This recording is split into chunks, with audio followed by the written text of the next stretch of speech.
ootamatult saabus nagu talv, et mis see ütleme teie plaanides, kas ta muutis üldse midagi või kui muutis, siis mida?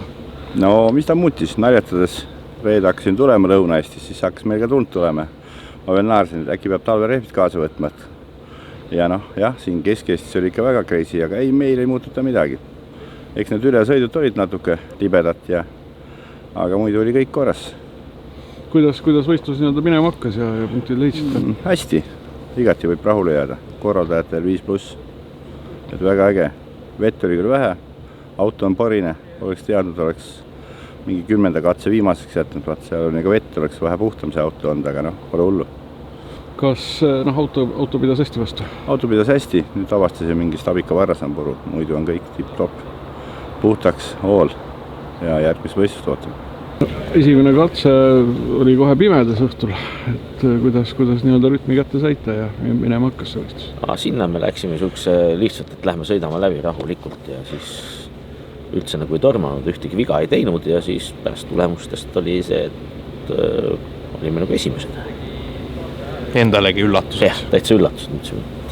Sõitsime nagu vanaisad läbi selle rahulikult. Ja kuidas teine päev minema hakkas?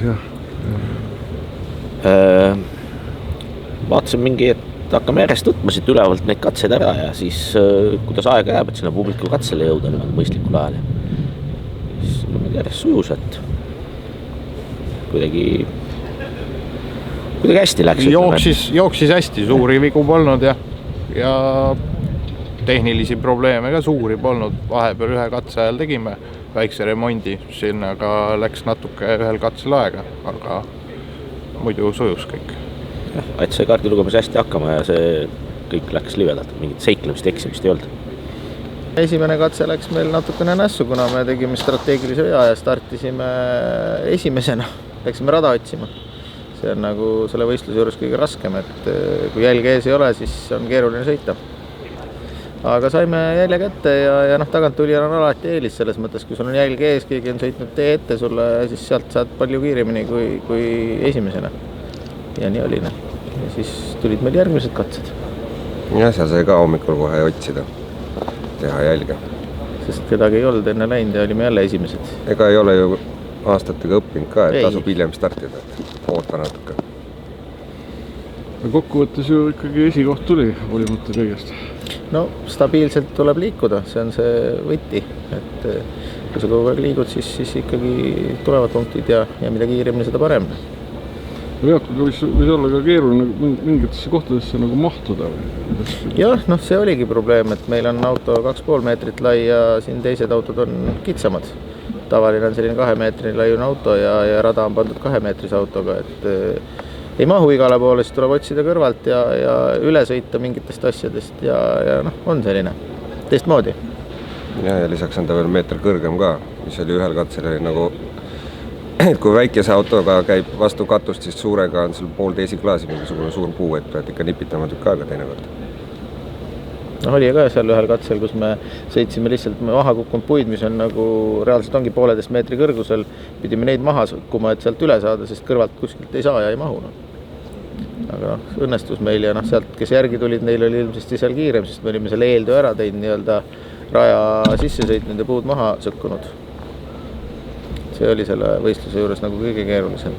Aga päeva teises pooles läks meil natukene paremaks juba see sõitmine selles mõttes, et siis olid juba keegid väiksed autod kuskil katsetel käinud, mingid radu teinud ja sealt oli lihtsam leida juba seda teed. Ootamatu ilmamuutused. Kuidas valmis panite ja mis te muutsite?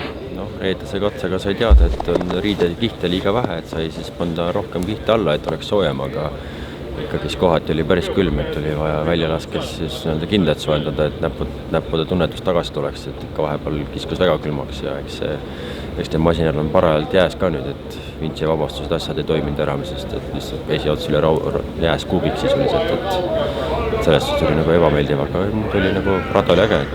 Kui metsas higistasid, üle sõidul külmetasid juba, et aga ei, positiivne, vägev, meeldib. Kui Rait nagu sõidu eel ütles, et rada on natuke lihtsam kui varasemalt, kuidas teile tundus? eks seal oli neid lihtsamaid kohti, oli raskemaid kohti, aga eks mõned katsed ikka oli see, et oli nagu päris keeruline, et me võtsime nagu eesmärgi, et kui briifil öeldi, et mis on raske katse, et siis tegime rasked katsed nagu esimesena ära, et see ei oleks nii mülgas enam. Ja siis õhtul meil jäid nagu need lihtsamad katsed, aga need lihtsamad katsed tegelikult olid juba suhteliselt jumaksed, et ikka oli kohati oli päris raske, et juba stardis esimesel 100 meetril pidid pintsima, et üldse läbi sealt saada, et Saare kool on läbi saanud, et kui nagu korraldaja vaates, kuidas rahule jäid? Jäin väga hästi rahule. Võistlejate poolt tagasiside on positiivne olnud. Mingit probleeme ei ole esinenud. Eelmine aasta, kui ma esimest korda korraldasin, siis oli ikkagi lapsevigasid väga palju. Nüüd need sai kõik seljatatud kohe. Et korraldusliku poole pealt on kõik väga lihtsalt ja hästi läinud, ilma probleemideta. Lumetulek oli täielik üllatus, ma vaatasin ilma teadet, et kuidas vihmaga lood on, nagu sealt paistis hoopis lumi vastu. Et mõnes mõttes tegi nagu tuju halvaks, et külm on jälle. Et eelmine aasta samamoodi tuli külm täpselt Saarekooli nädalavahetusele ja siis oli jälle soe pärast seda. Aga tundub, et rahvale ei olnud see suur probleem, et lisas põnevust ainult. Muud hullu ei olnud. Probleemid ei tekitanud, ütleme nii. Järgmine aasta jälle? Jah, proovime natukene soojema ajal seekord teha, aga ei garanteeri, et lund ei tule.